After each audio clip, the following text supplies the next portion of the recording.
दुई रोटी के करनवा बहरा सुगनवा गईले राम।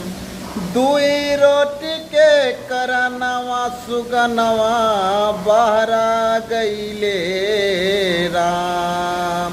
के कर करे ले नौकरिया, के कर करे ले नौकरिया, अभी ले खबरिया पठौले न राम।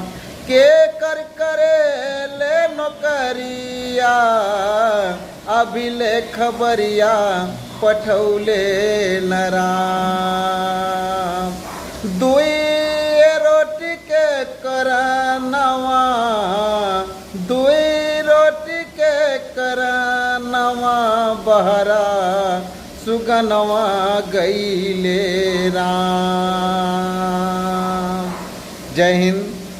हम बबलू गडेरिया कोटि कोटि नमन करत है। आप लोग को अच्छा लगे तो कमेंट और लाइक शेयर ज़रूर करना। मेरे दोस्त, मेरे भाई, मेरे बंधु, आप लोग को कोटि कोटि नमन बा।